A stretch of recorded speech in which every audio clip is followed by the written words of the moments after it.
dock right now waiting for the ship-wide blackout that's about to happen at 7 o'clock, 1900 hours. The entire ship is gonna lose power. So that means no lights, no showers, water, Wi-Fi, AC for 3 hours so that they can do some technical maintenance work. So yeah, I'm just hanging out where there's still some light.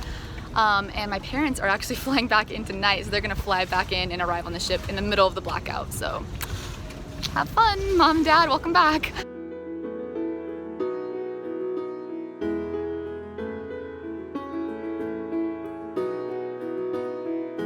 So for those of you who have been watching my vlogs, you may have come to realize that while I live on a hospital ship, I'm not actually often documenting or vlogging about things that happen in our hospital on Deck 3, mainly because of our patient confidentiality rules. We can't have cameras in the wards or in the OR, which makes it harder to tell the stories in video form. But I always say that it takes a village to run the ship, and we need everyone from our teachers to the people who work in our cafe, to those who clean the floors, to those who cook. I mean, we need many different jobs running the ship, and so it has been really cool to actually get to document and vlog about different departments on the ship and talk more about just social life living on the other decks of this ship and not just on Deck 3, which is where our hospital is. But all that being said, I also acknowledge that if you've never been to the ship before, the hospital, I mean, the surgeries we're doing, the transformations that are happening on Deck 3 are really exciting. And I want to make that more available in the ways that I'm allowed to do so, even if it's just telling more stories about the different patients that I'm meeting and interacting with, or making more interviews available from different hospital positions. That's something I want to do. So if you have any particular questions or interests in what it's like to be a surgeon or an x-ray technician or a pharmacist or whatever it is, you can leave comments below, and if I'm able to, I can always go and do an interview with someone who's in those current positions. And so along those lines, I thought it'd be really cool to spend the next part of this vlog talking to my good friend and fellow youth leader and amazing nurse, Kirsten Murphy. She's been here in Cameroon working as a nurse the last 7 months, and she's been to the African Mercy before that, and you're gonna get to hear a little bit about her story, her interactions with patients, and what it's like to be a nurse on the ship. And she is just an incredible person all around. Whether you're a nurse or not, you're gonna wanna hear what she has to say. But especially if you are a nurse and you have questions about what does nursing look like on the ship, what would my schedule be like, what would I be doing, stay tuned because Kirsten has all the answers.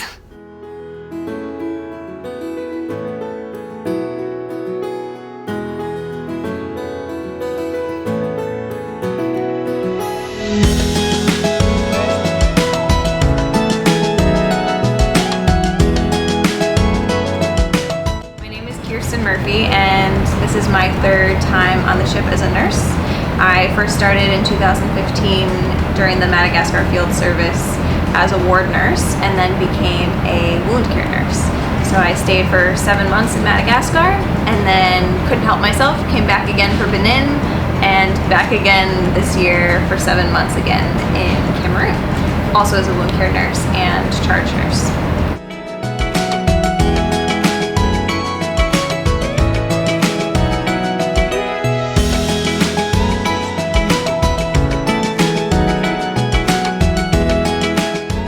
So nursing on the African Mercy,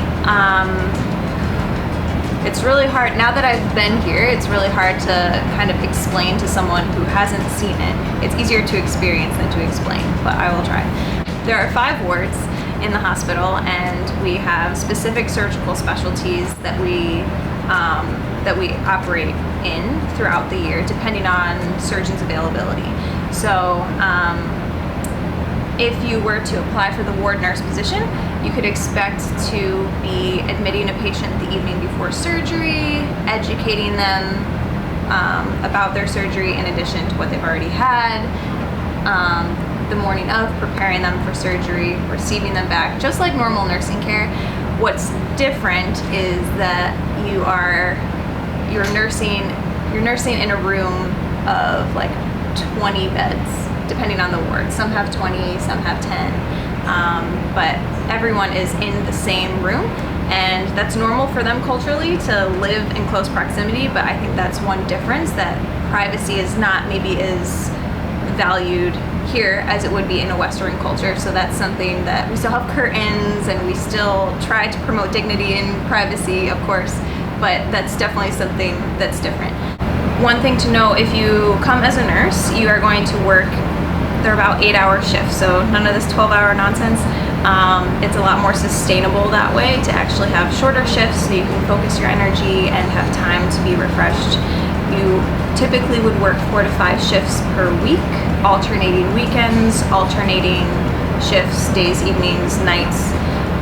You only have to do 1 set of night shifts for every month and a half though, so it's not so bad.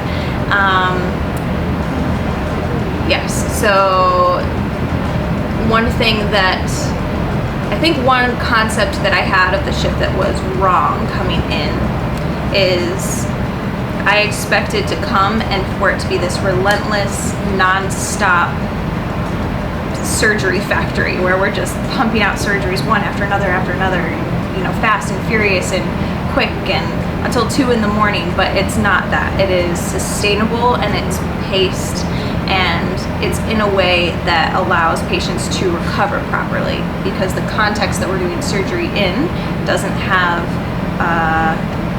rehab and outpatient services and visiting nurses, so we have to provide all of that care, and in order to do that in a sustainable way, we have to pace ourselves. We have to be able to rest ourselves. So that's something that I really appreciate about the ship, but it definitely was not, for some reason, what I was expecting when I first came.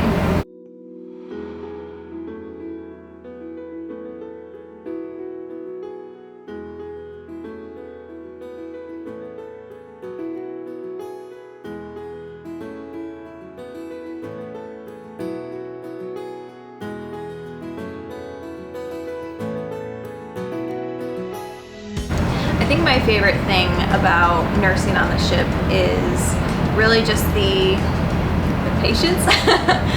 They're just so brave and they're patient and they're grateful. Seeing their transformations is just really incredible. And it's something that each time I've come back, even though I know what to expect now, it's still not, it hasn't lost its wonder for me. I still come back and I'm just like, wow, I get to be a part of this. And that's just, yeah, that's unforgettable, really. In Madagascar, I was on orientation, just learning to be a ward nurse, and I was actually on the women's health ward for a week or 2. And I admitted a patient who was maybe 1 year younger than me. I believe she was 25 or 26, and she came in with an obstetric fistula, also known as VBF. Basically, she was pregnant, and during the process of giving birth, we would call it an obstructive labor, where basically the baby's not coming out and gets stuck. And as a result of not being able to get the proper help, forms what we call a fistula, or a hole between 2 organs that shouldn't exist, so between the birth canal and her bladder, which meant that with a hole there, every time urine entered her bladder, it would just go straight out of her vagina. And she was, yeah, and she was my age, and so something about that just really kind of took my breath away. And so she came in, and she actually came in with, even though she was an adult herself, she came in with her aunt, and that was strange. Usually you don't come in with another person unless you're a minor. And so I looked into her record, and the reason that she was accompanied by an aunt is because she had actually been suicidal. She had tried to take her life multiple times because of losing babies multiple times because of her injury. And I just, as I was reading through this chart, couldn't imagine being in her shoes and experiencing what she had experienced. And she was despondent. She wouldn't look us in the eye. And so yeah, so I admitted her, and then weeks later I was now working on another ward, but on an off day I was able to go to a dress ceremony, which is our celebration for each of the ladies who has had their fistula repaired so that they can use the bathroom normally and be dry and not have their clothes wet all the time. And she was there, dressed in yellow, with the most beautiful smile, and she got up and shared her testimony and talked. Many of the women talked very quietly into the microphone. She took that microphone, and all of a sudden, like, that was her stage, and she practically preached the word of God and talked about how God had power over darkness and how darkness had not won.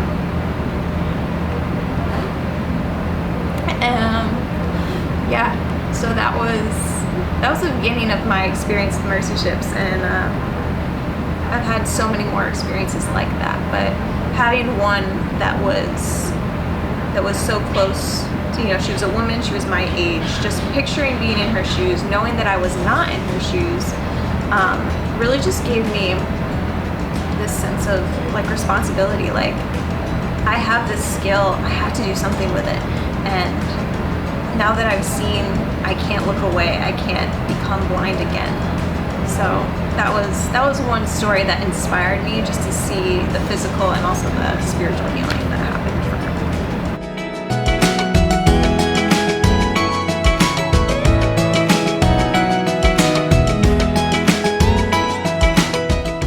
So as I get ready to leave the ship, I am still deeply saddened by the idea that I ever have to leave, but this place has changed me in such a beautiful way. The patients have really opened my eyes to things. Just my perspective has changed really about the entire world, but even about God. On the wound care team, I primarily work with plastic surgery patients, doing sterile dressing changes, tending their wounds, removing staples and painful things. And through that whole process, I think my favorite thing is that I'm taking part in something that is painful, and they learn to trust me, and they learn to go through the process. They know that it's necessary for their recovery. And then even beyond all of that, even when their wounds are healed, they still have to do exercises and stretches that are painful and that are annoying, and that they have to do over and over again in order to to regain function and to shape their limbs into their proper shape again. And just that trust that they have in us as a team, and just like the perseverance that they just keep coming to us and trusting us and knowing that we want the best for them. One day I just had the revelation that that's very much like us and God, that not that I am God by any means to my patients, but that God seeks to change and mold us, and that process is likely to be painful. If you want the outcome to be good, it's likely to be painful, and you have to persist through that. And so that's something, just with my experience of the ship, that the coming and going has been painful, and I have not liked the leaving. I haven't loved leaving home, and then I get here and I love it, and then I haven't loved leaving the ship. But each time God has taught me something new, and God has changed me and shaped me, changing my perspective about the world and how to spread his love to those around me. So I'm leaving in a place of trusting the great plastic surgeon, and trusting that though it may be painful at times, that he has an excellent goal in mind, and that if I trust in his hands, that everything's going to turn out all right.